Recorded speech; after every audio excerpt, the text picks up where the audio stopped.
I'm Bill Butler with JWB Realty. I'm the current president of the chapter, and want to welcome you all this morning. Make a few announcements this morning, and we'll turn it over to Michael Reeves, who will be moderating this excellent panel that Alon Price and his programs committee has put together on the Beltline in Fort McPherson. While we're talking about committees, the committees for 2013 are now being formed for 2013. So if you're interested in volunteering for a committee, please email Katie Sintel, our chapter administrator. And I think all of you know Katie. Katie's not with us this morning. We have a fill-in. Amy's filling in for Katie because Katie delivered a little boy on Monday. So she is at home with her new boy. Thank you. A couple of announcements. The chapter recently donated some money to Emmaus House. Those monies were solicited by individual members, so it was not a chapter quote-unquote check. It was individual donations to Emmaus House. They were very thankful for that, and we actually made a couple of periodicals with a picture. Bill Weissenkorn and Liza and I were there, and they took a picture. And Liza, I don't know if you saw it, but we made the Biz Journal. Nice smiling picture of all of us giving the check, so that was kind of interesting for the chapter. The chapter also participated in the Community Caring in Motion initiative by volunteering at the Atlanta Community Food Bank, sorting and processing over 8,000 pounds of food to be distributed via 5,500 mills throughout Metro Atlanta. So if any of you participated in that, I want to say thank you personally. Don't forget to vote on the 2013 slate of officers. We have to turn those in by October 1st to National. So if you haven't voted, please go online. If you didn't get the email, then email Katie, who is still working. And she will send you another email. The fall meetings of National will be held in Las Vegas in October 12th through 16th. We'll be well represented. We have about 6 of our chapter members that are attending, and maybe 7. I haven't checked with Bill Adams to see if he's going. Bill normally goes. He is going. Well, we'll have 7 people there. The next chapter meeting is October 25th. It will be a tech update. There will be no chapter meeting in November and December. The fall social will be in late October, early November. We're still putting that together, so we'll get back to you on that. The 103 class, all of you know that the chapter is sponsoring the classes 101, 102 were completely sold out. 103 is now sold out. We had a 39-seat capacity. We're at 43 people. So 104 will be held in November as well at the Atlanta Realtor Center. Don't forget our economic forecast luncheon that will be held November 28th at Villa Cristina. We have Sam Shandon, new speaker this year from the one that we had in the past.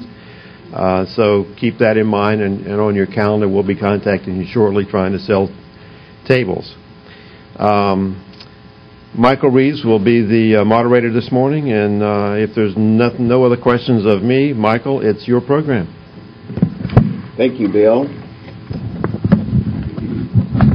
Good morning. I found a fun fact this morning when I met Bill earlier. He was actually involved in selling a portion of the East Side Trail. He did it twice. He sold it to Wayne Mason, and then also sold it to the city. So that's a fun fact that I just learned. I'm one of those quirky brokers that specializes geographically as opposed to specializing in a product mix. So the area I typically farm is about a 8-mile square area, the Lee Street corridor, and the Memorial Drive corridor from, let's say, 4th Ward to Avondale. So when Alon asked me to host this panel, I gladly accepted because it was right in my sphere of influence. So thank you for giving me the opportunity. It's become very clear in this country that there's been a real trend towards moving towards urban environments, urban walkable environments. And I think Atlanta has seen that also happen. So I think these 2 projects and the ones that Jalal will talk about have been prime examples in Atlanta of this trend. I think when we see somebody like Walmart take an interest in town, I think it's more than a trend, but it's an actual reality. So I want to thank these fine panelists. We have an all-star group. To my left is Brian Hooker, the Director of Real Estate for the Beltline. And prior to the Beltline, Brian was a director with C.B. Richard Ellis in site selection. He selected and delivered 3,900 jobs and $843 million in capital investments for his clients in advisory role. Previous to that, he was co-founder of LuxCore Networks and secured more than $17 million in venture capital. Also served as the Atlantic Olympic Committee for the Olympic Games. He was the project manager of information technology. An electrical engineer from Stanford, and I think they have a big game tonight against Washington. He's a graduate and board member of REAP, and most impressively, he is in the class of 2013 for the ULI Center for Leadership. And even on every Saturday night, you can see Brian.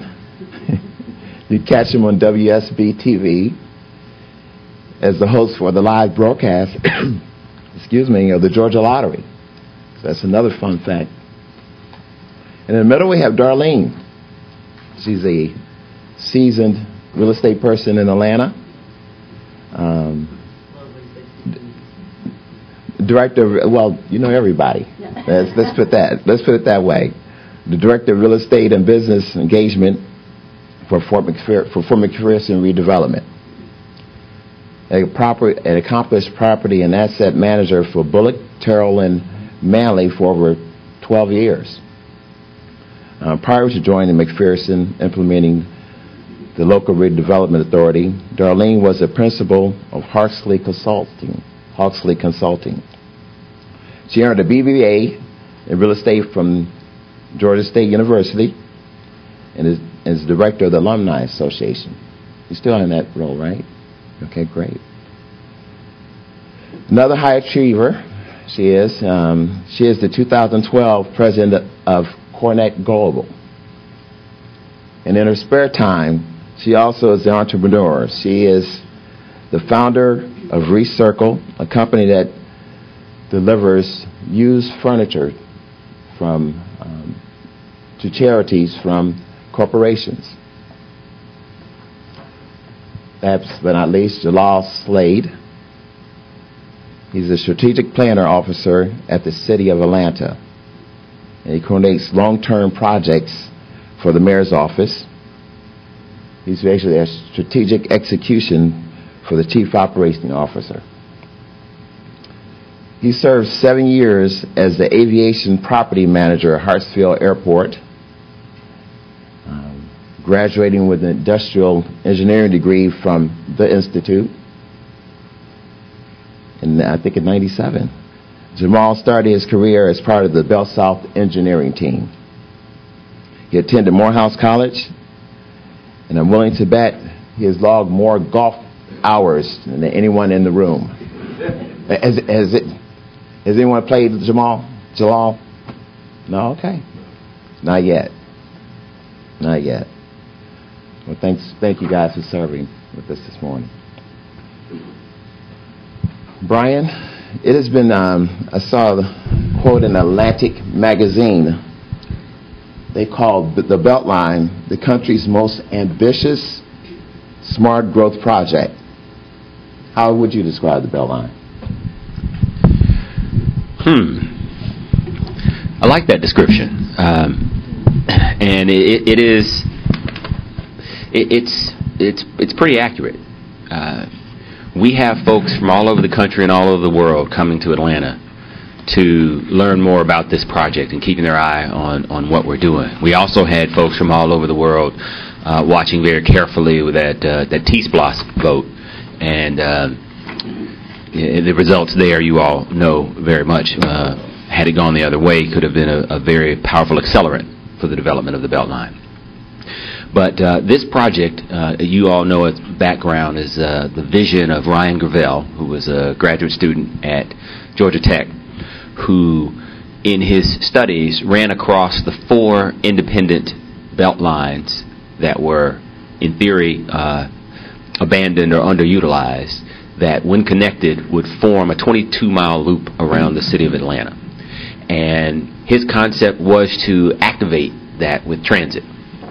And as the idea spread and got on the radar of Kathy Woolard and some other community activists, and actually Kathy wasn't an activist, she was an elected official at the time, it began to get some real traction, where the concept of adding trails, making a linear arboretum, adding green space to it, and then also enhancing it with parks, is what really pulled it together as the signature project that it has become, and led to the support necessary from at the grassroots level all the way up through City Council and the Mayor's office in the previous administration and under Mayor Reed, to focus on making this happen. So ambitious, yes it is. It's quite an undertaking, quite an investment.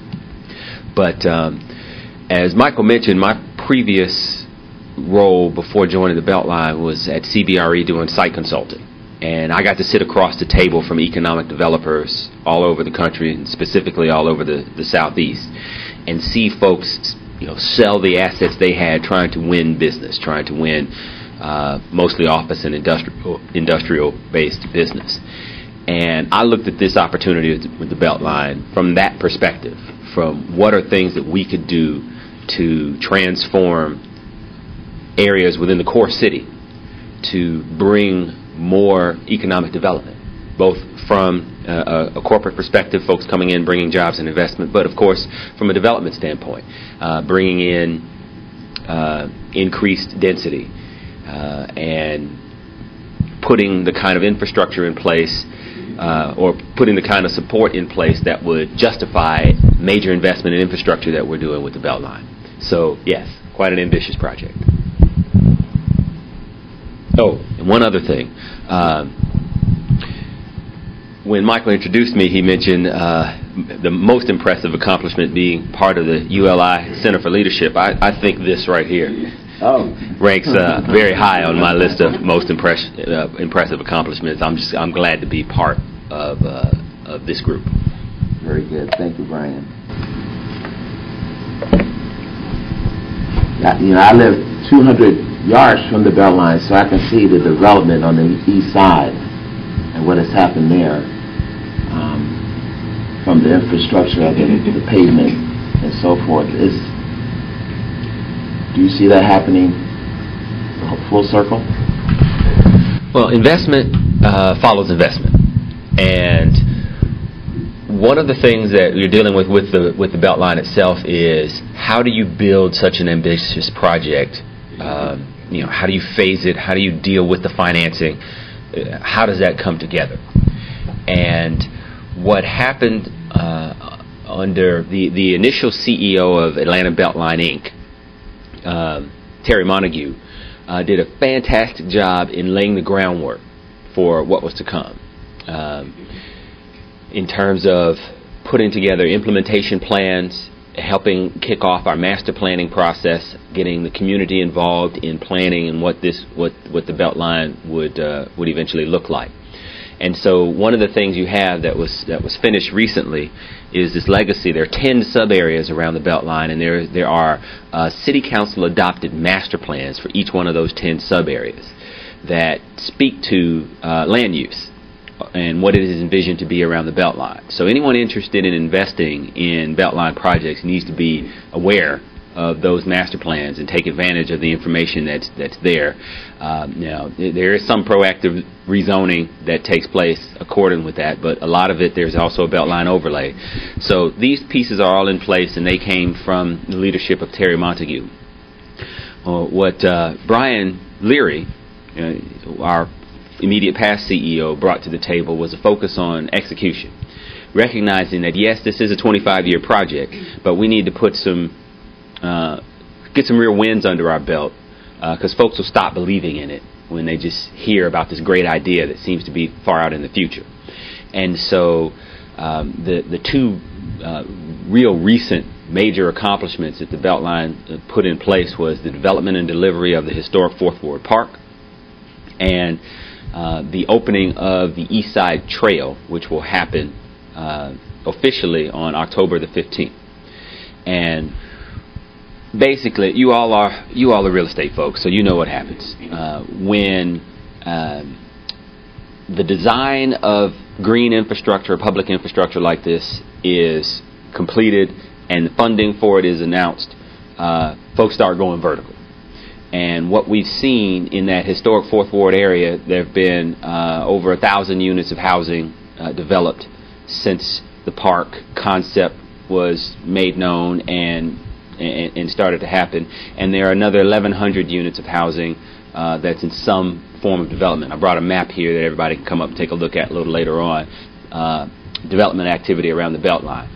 So what we're looking to do is to continue that trend where we focus on investment in infrastructure. We are looking for the real estate and development community to take advantage of it. And in many cases, we can work from an incentive standpoint or from a partnership standpoint, because I'm sure you're all familiar with the Ponce City Market development. We work very closely with the folks at Green Street and Jamestown to help make that a reality. And so of those 1,100 units that will be coming online, 250 of them will be in that old Sears building, former Atlanta City Hall East.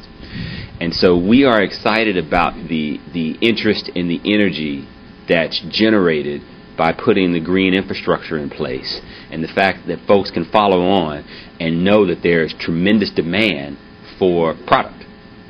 I mean, tremendous demand. It's an interesting analysis of MLS data shows that listings that have Beltline in them get a lot more interest and move a lot faster because I guess that's what's hot. And so from a for sale and a for rent perspective, you know, you can move, you can sell even in this environment because folks want to be connected to and affiliated with this, and folks rightfully so believe that the interest in the Beltline will generate a bump in property values, and we're counting on that because of course we're increment funded, so we need non-residential property values to go up so we can get more funding to build the transit piece.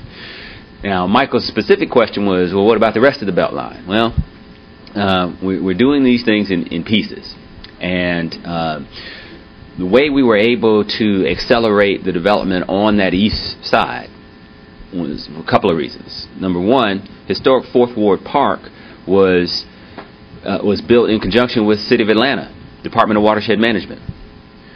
You all may know that that area over there used to flood pretty badly.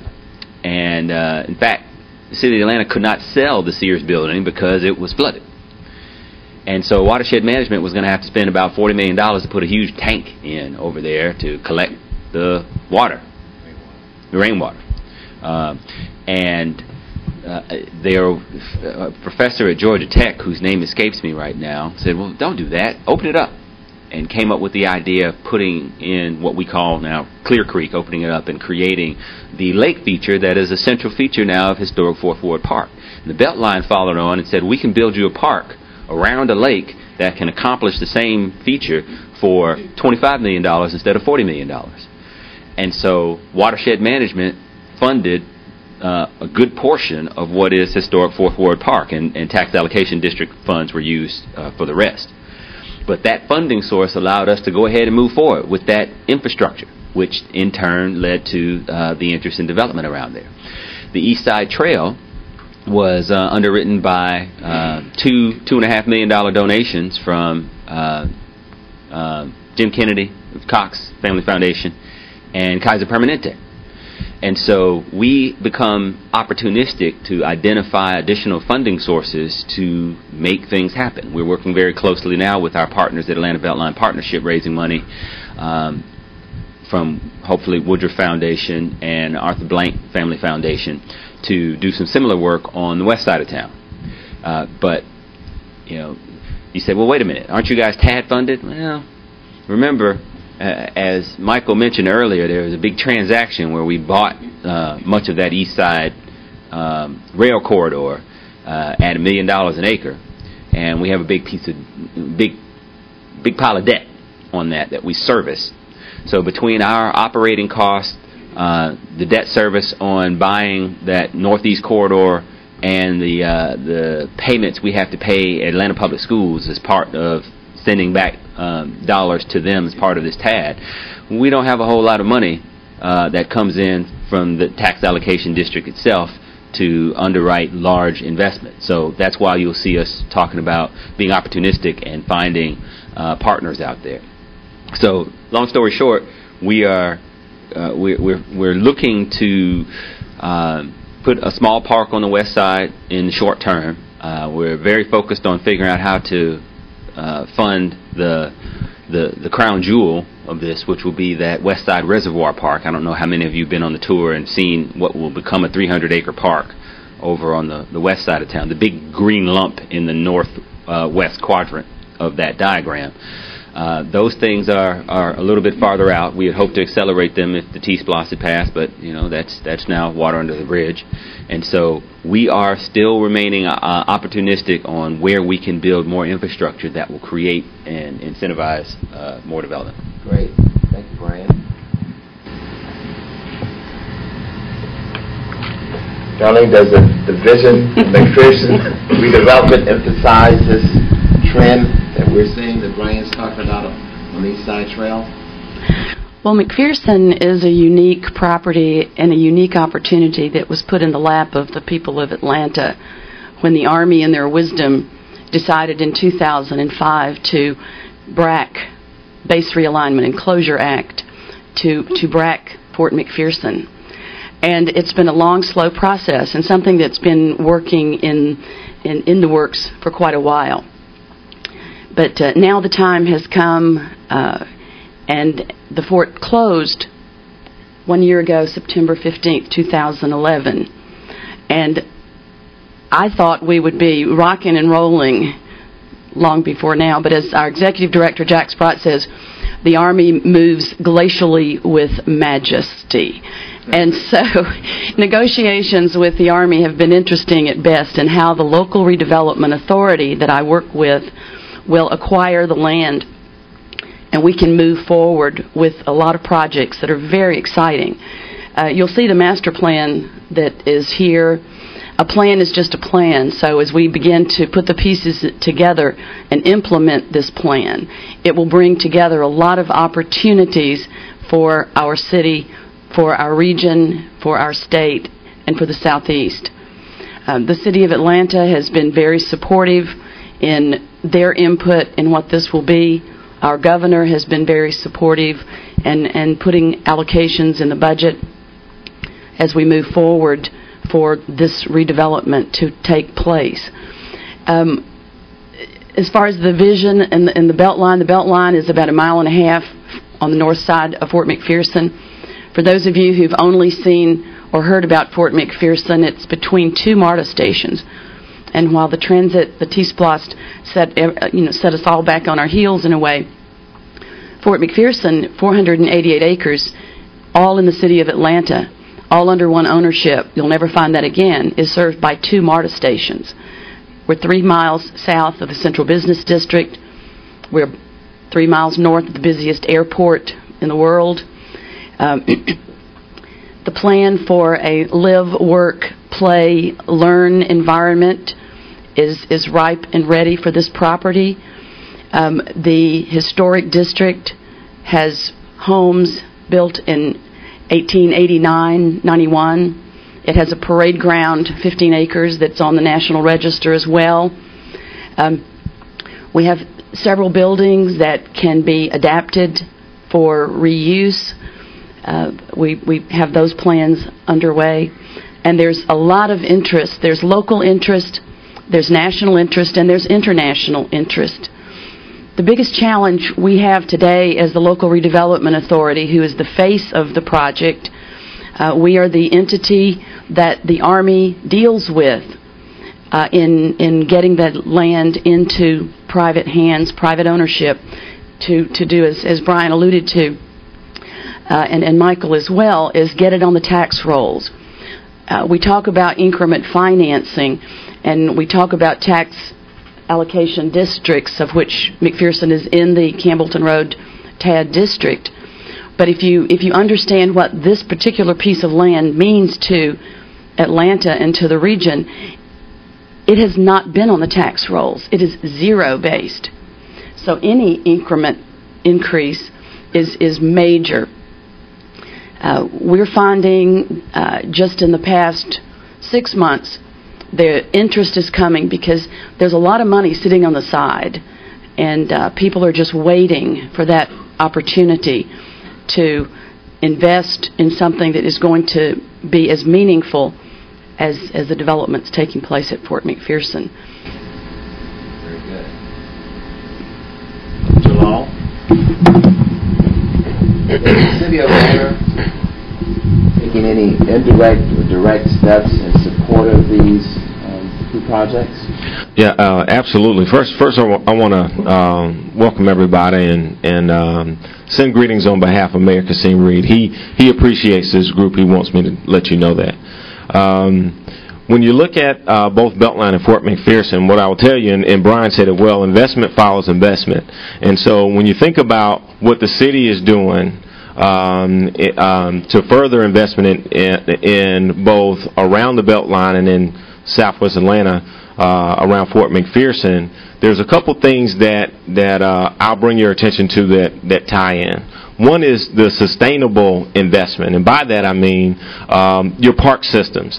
Brian talked about a new 300-acre park that will be available for event space on the west side of the city.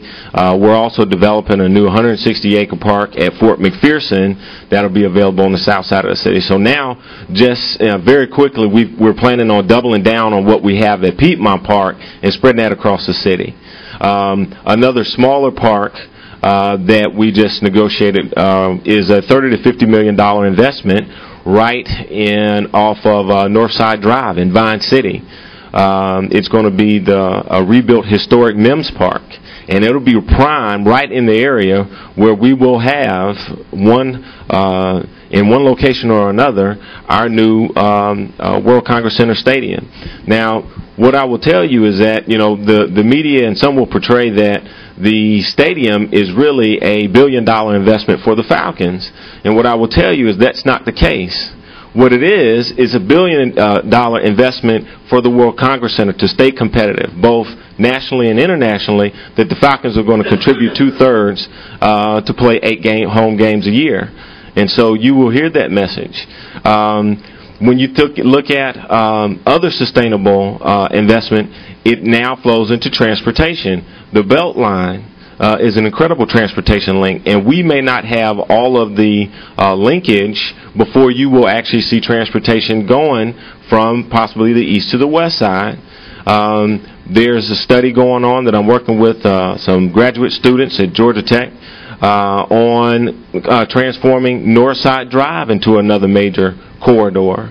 And when you look at the way that Fort McPherson is strategically located with both the interstate highways and the train stations, it also provides additional connectivity. And so what you will start to see is sustainable investment around the city in pockets, and you will just see it. It's almost like raindrops on the map. They'll just start to pop up, and they'll start to grow. I even brought a map of an area that I think is of interest, and you guys should, and ladies should really take some time to explore what's going on in that area. That stadium investment, traditionally we have not seen a lot of growth west of Northside Drive.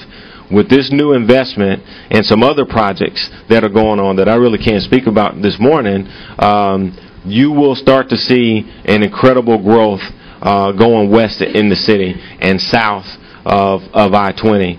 And so I would say, when you pay attention to the briefs that are coming out in the media and the news and what comes out of our office, our communications office does a great job of communicating the things that we do, and you will see the city's investment in both these projects and others in the area. Great. Do y'all have any questions? Can I go on? I've got a question for Darlene. Are you looking for a particular mix of clients here? Someone had mentioned years ago maybe the medical bio world or something like that might be a mix. Is there some industry group that you're looking at to try to create a center here, or is it just catch can? Well, I think if someone comes with a big check, I'm not going to run them off. That being said, a plan had to be prepared and had to be presented. That was one of the things that the Army requires under a BRAC closure. The local redevelopment authority is required to put together a comprehensive land use plan and tell their story to the Army and the Department of Defense on what the city and the community and the state thinks this property can be. So as they began to formulate the plan back in 2007, which was approved by the Army and was approved by HUD, and all those steps that were necessary under a BRAC redevelopment was done, we had closely aligned ourselves with the Georgia Research Alliance and Mike Cassidy and his group, who works with the economic development team at the state. And Atlanta is such a robust city with biotech, biomedical. I think the Georgia Research Alliance has funded eminent scholars, and those eminent scholars would be at Georgia State, Medical College, Georgia Tech, but they would all take that scholarly role and take it right either back to their school or out of the state. Never had there been a place in the state of Georgia for these scholars to come together and collaborate. And so that's the impetus for the beginning of the Georgia Institute for Global Health. Now, that being said, we do have a building there. Money has been set aside for a feasibility study for that use. But, that was the plan. And the plan you see there is just a plan. We are not going to focus and continue to focus on something that is not unfolding. So we're flexible in terms of the development.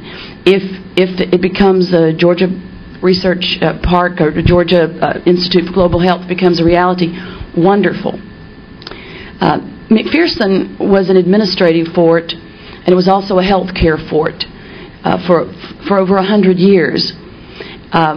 The Veterans Administration, under an allowed federal-to-federal transfer, purchased 12 acres from the federal government. They're putting another $40 million in the renovation of the Lawrence Joel Clinic. They'll be opening in the spring. So you do have that medical alliance coming into the base already, and the VA is interested in expanding their services on that side of town. So that's one plus for the biomedical. But I do think that the land itself is poised for various types of development. So, Darlene, did the VA purchase raw land within the acreage, or did they actually purchase buildings? They purchased 5 buildings, one of which was obsolete and had to be demolished, but they purchased 4 buildings in the historic district that had been former nursing dormitories back at the turn of the century.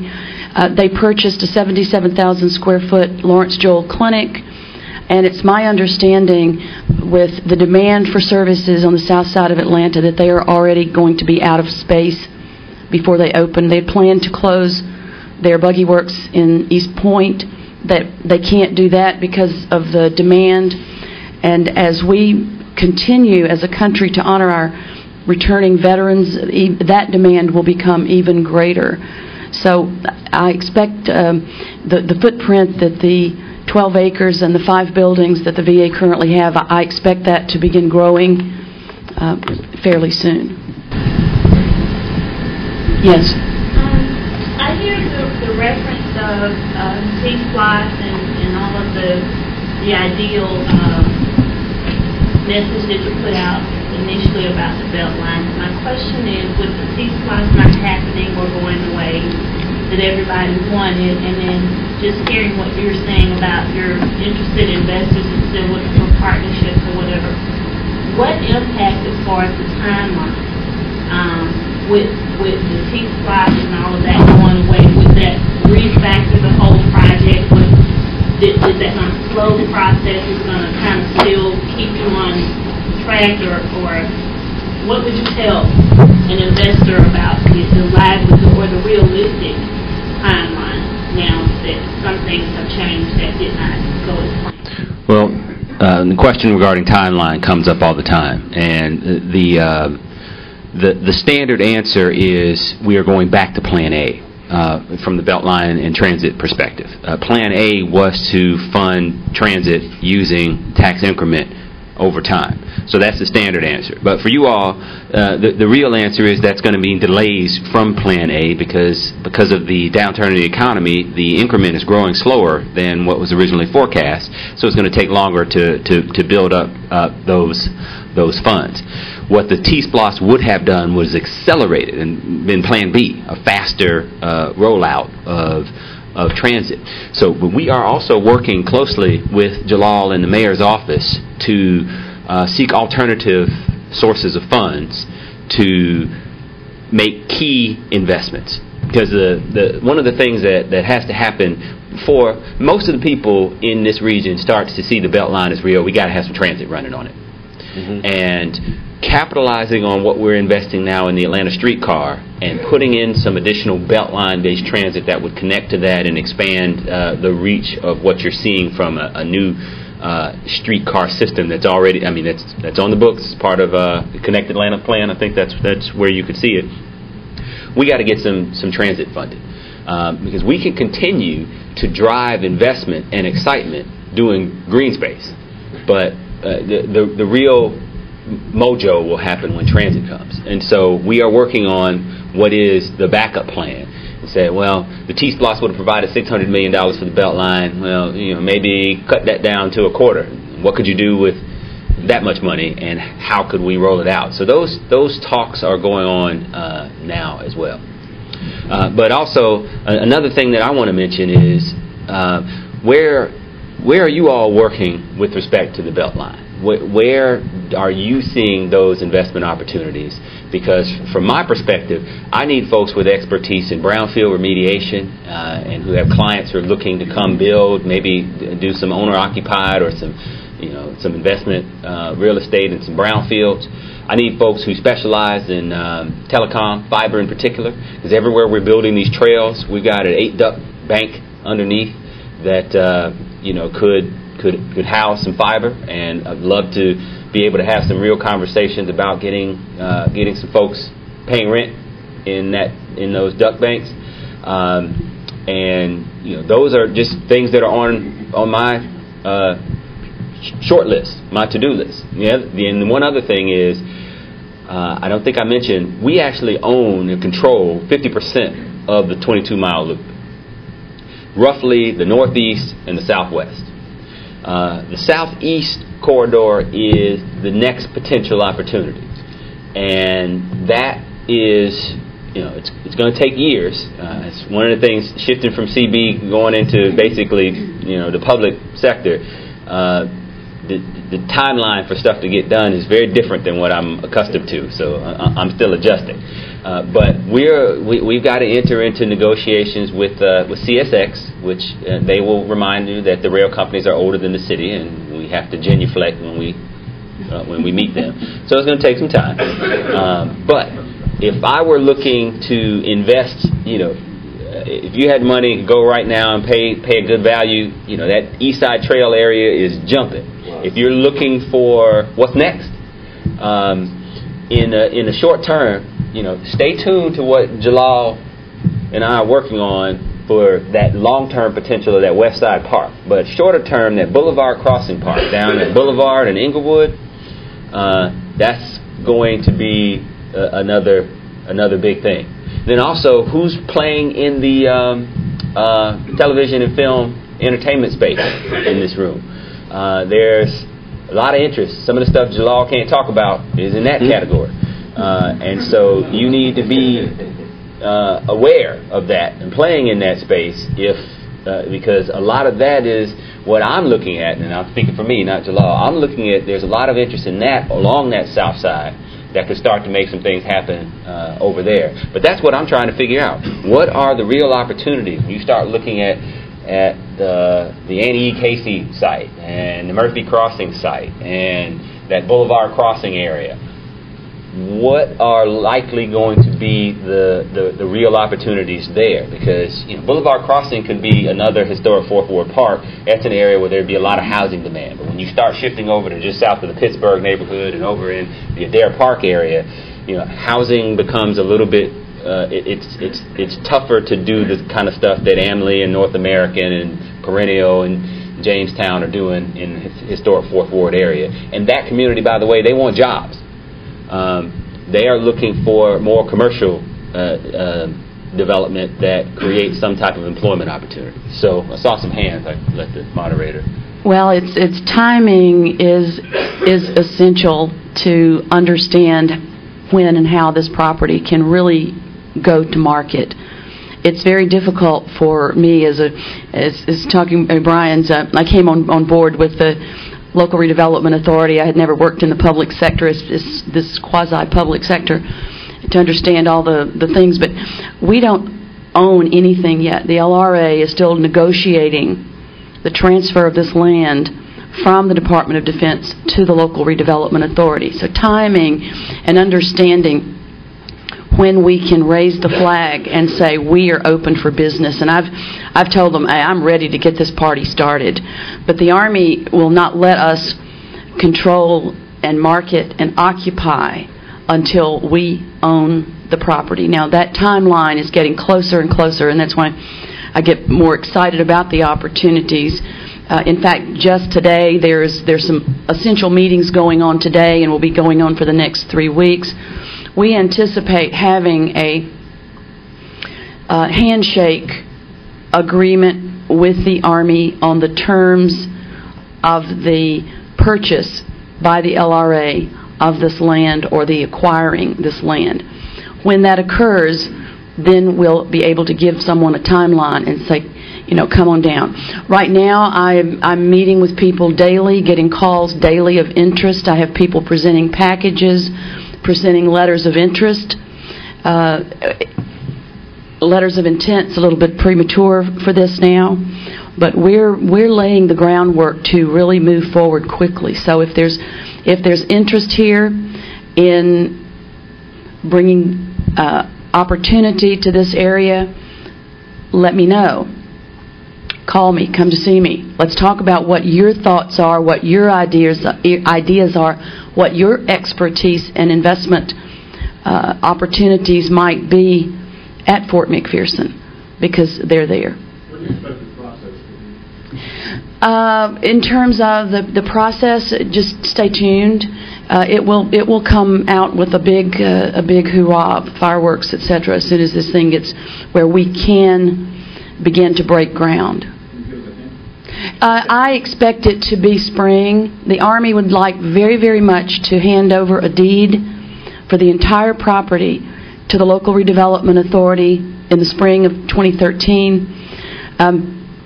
At that point, some exciting things are happening that Jalal did not mention, but I'll brag on working with Jalal. It's his representative of the mayor's office over the last year has been a true pleasure. He's a consummate professional and has been extremely patient with the LRA. We're hoping to put a state-of-the-art combined City of Atlanta Safety Academy on 25 acres at Fort McPherson. As soon as I get a green light to perhaps be able to bring in some interim occupancy, the City of Atlanta will be the first that will be bringing that together.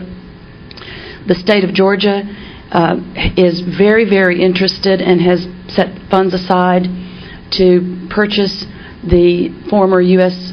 Army Reserve building, which is on the southeast corner of the property. Anything on the master plan that you take a look at that is gray will be buildings that are there and will remain. There are opportunities for interim leasing in some of those buildings. The plan to redevelop the Forces Command building into a multi-tenant building. We have letters of intent from several groups that as soon as we're allowed to enter into contracts, we will with them. So it's coming, and it's going to be coming fast, and when it gets there, it comes fast and furious. But it's very difficult, even Invest Atlanta. Kevin Johnson, who's working very closely with Invest Atlanta's economic development team, while he has people greatly interested in coming to this location, we can't today tell them exactly when they can put a shovel in the dirt, but that time is coming. I hate to be that ambiguous, but that's the best I can give you. Forgive me, I'm in the multifamily side, and I'm new to CCIM, so I'm coming from residential getting into commercial. But what I do get a lot from my investors, because they do build apartment complexes all the time, but they do entertain commercial as well. And some of the questions that I get, although Atlanta is a very hot city and I'm a native and always proud of it, of course, one of the things that they are concerned with is our infrastructure as far as the water sewer bills. Because again, when you bring businesses here, they're looking to basically calculate, does the deal make sense? And the most nervous part of the conversation is, when is your city going to get the infrastructure corrected? How can we tell when the water bills will be stabilized? I mean, you guys just don't have it together. And that's a common comment that I get from them. And even just dealing with the multifamily side, the water bills are astronomical, and it's constantly in the news about our sewer systems and the bills being overcharged. And, you know, we did learn about the news of where you guys got the extension to, you know, about the water system. But my thing of it is how soon, because I think when we put a lot of those things to rest, as far as we have our foundation solid, then you will probably get a lot of uncertainty calm if we could just know when all of that would be resolved. Because I can't really sell anything and say, hey, I know that part, because I'm not certain of it. So what's the plan you think will happen with all of that? To give you a brief history of the last, say, 3 years, when our mayor came in, he decided to bring in a new leadership team for our watershed department. We were working through the consent decree, which, as you mentioned, we have an extension, a 13-year extension. What this allows us to do is hold our water bills flat for at least the next 4 years. That's one important note. Now, when you talk about some of the citizens and being overcharged, one of the things that we did was we had this massive audit of all of the water meters in the city of Atlanta, and I will tell you that 6% of those meters were malfunctioning. And we're in the process of getting those corrected. And so some of what you see is us bringing to light what we know as problems in our own system. But I will tell you that our team on the watershed side is as strong as probably they have been in recent years. And what we intend to do, I mean, we know that water is the lifeblood of this city. And water, you know, we're still working on what we're going to do in the, you know, for a water capacity up in North Georgia. That's still an ongoing issue. And so we are focused on this every day. And to your point, we know that for both to grow the city, that we have to have a reasonable and you know, economically feasible system to support. And so, you know, some of these things, and you'll hear more about it, are really our attempt to get those costs and that system under control. One other thing that I do want to mention, and to Darlene brought it up, how could I forget Fort McPherson and the Academy? What I tell you guys is, and ladies, you know, when you look at Fort McPherson, you think of 500-acre site that's, you know, 3 miles between, it's sitting dead between the airport and downtown.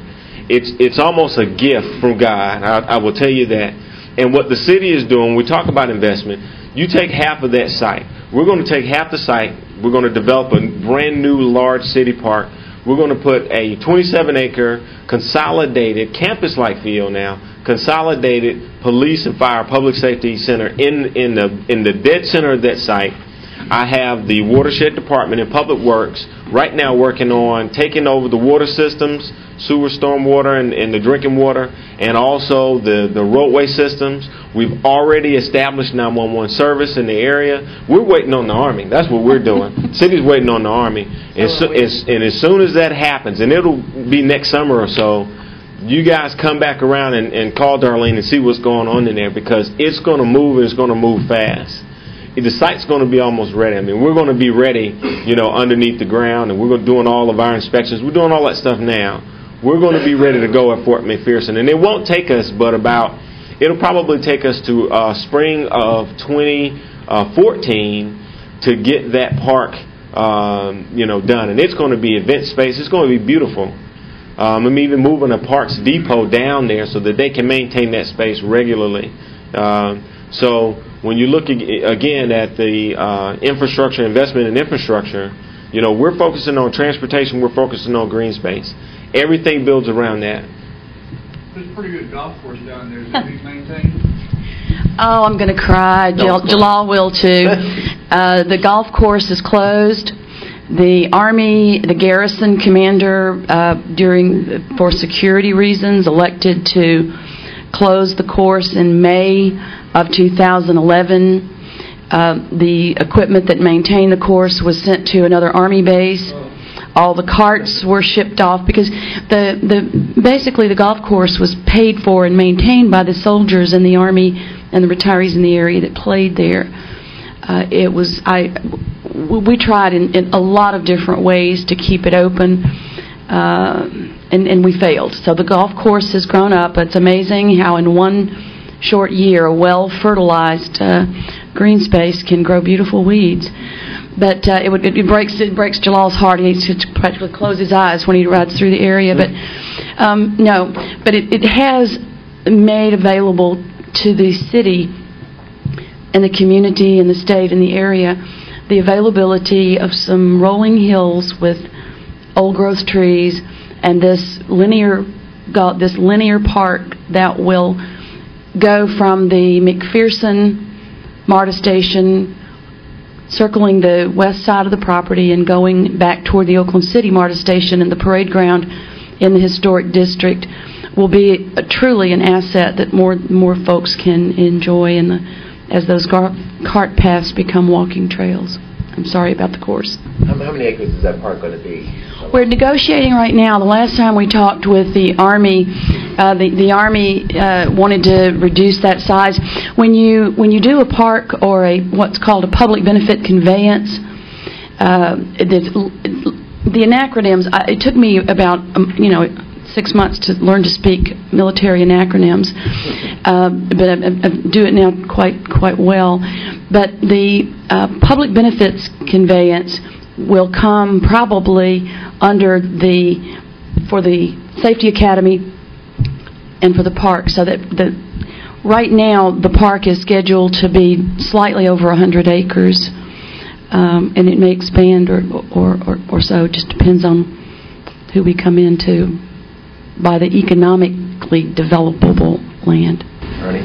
I hear you talking about 100 acres for a park and so many acres for the VA and so many acres for an academy and so many acres for some other state this and that. How does the tax increment work in a situation like that? Well, we certainly can't allow the fort to become one large community center. It has to be economically viable. You have 85 acres that are the historic district. That is planned for flexible use, retail, office, business, residential. You have 133 acres that is in the actual economic development parcel.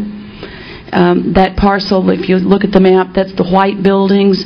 Those don't exist today. Those are scheduled to be office campuses. We are, Fort McPherson, to just sort of in perspective, Atlantic Station is, 125 acres, something like that, and we're 488. So while it sounds like a lot, there's certain requirements, and I believe that the park, while it may not generate revenue, it certainly will be an asset, and it will be an asset to attract that live, work, play environment we're trying to establish. Green space and a livable community is a very important part of attracting business campuses. So yes, it will be that focus on businesses in the tax base. Got time for one more question. Yeah, the project we were going to talk about today is the new stadium. I just had the opportunity to see my first game at Cowboy Stadium in Arlington, Texas, and it is an absolute jewel. It's by far, hands down, the finest venue I've ever seen. But at the same time, I still believe that Georgia Dome, right now, is probably the second best I've ever seen. So I hate losing it, even though I understand the economic indicators of why the Falcons get into the stadium. But are there any parameters that have been set forth in negotiation at this point? Like, for instance, what kind of parking, what kind of people moving, because we're going to be moving away from the MARTA line. And that's really the weakness of the Cowboy Stadium. They're using the same parking as the ballpark at Arlington, but it's still great plains of parking lots. And that's not really fitting into the area that you're looking at. So is there any parameters you're looking at, and what is the current parameter on the use of the size of the current Georgia Dome?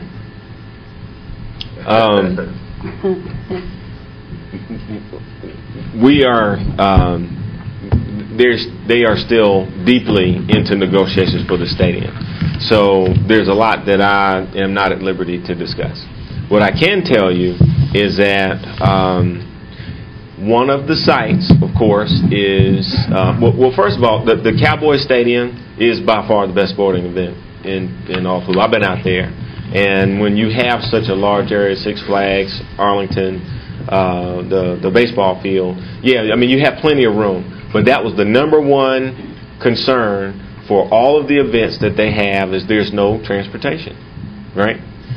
When you look at this site, right, there's two opportunities. You can go north of the World Congress Center or south. If you stay south, you stay close to not only the MARTA line, right, which is currently MARTA, 5 years from now may be different, right, consolidated.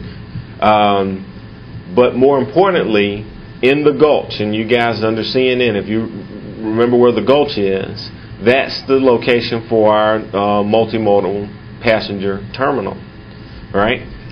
The emphasis is to have this event space as close and connected to some type of transportation as possible. Multiple transportation options if possible. And so that's one thing. And I think that, cooler heads will prevail. They will realize both that over time, if they want to be a world-class event space, that convention center event space, that they'll stay close to transportation. I can say that. I mean, that's no secret. Now, and what was your other question? Well, just the parameters on people movement, which you kind of answered. The right. Retractable dome, is that something that's being considered? Well, yeah, I mean, that's been published in the paper that they're actually, they'd like to, okay, that was the other thing.